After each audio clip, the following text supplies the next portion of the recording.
Let's dive into the more complex settings of the software: area, labor group, and invoice. I have added some areas already, and you can always add another area. For example,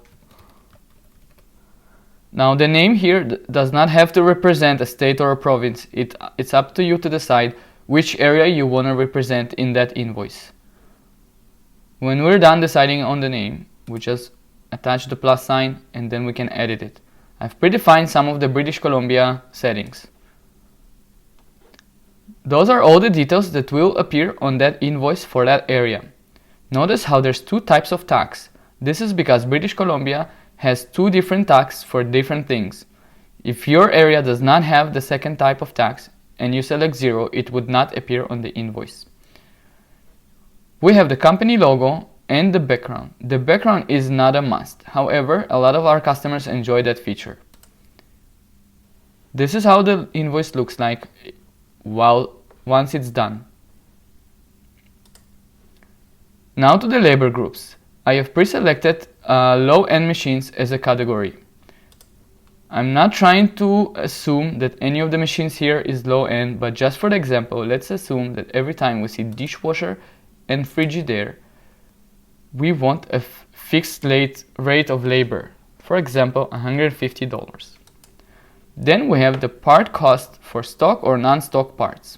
Stock means the technician has it on his truck at the time of the appointment.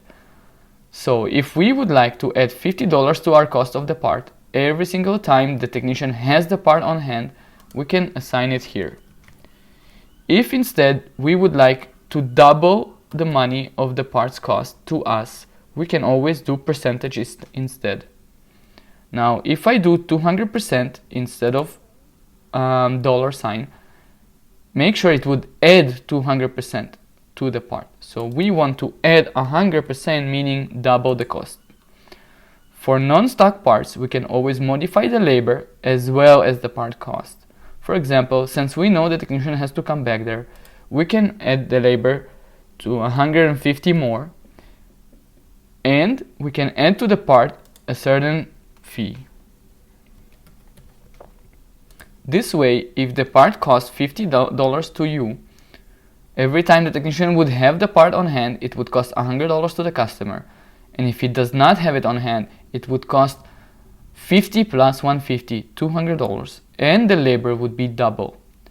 You can also mark it by 100% more from the original.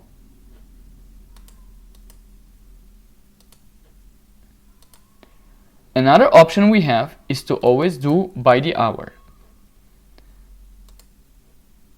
That would then assume the duration of the time of the technician is the fee. So if we charge 100 an hour and the duration is 2 hours, it would automatically assume the charge of labor is $200.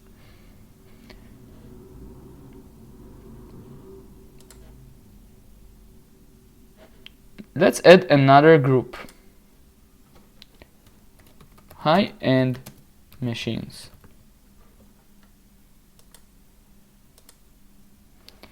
Here let's select refrigerator by Sub-Zero.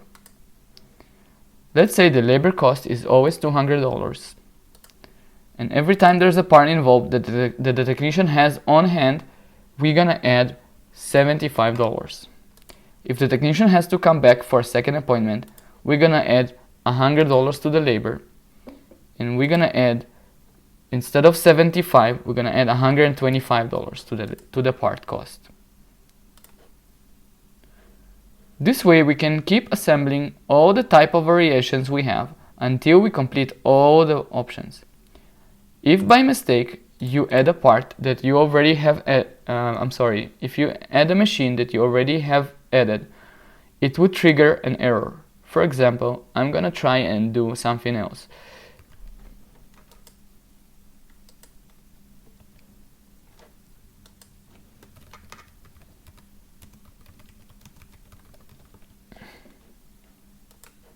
If I select dishwasher by Frigidaire again and try to save, it would then show me that I've already used that configuration.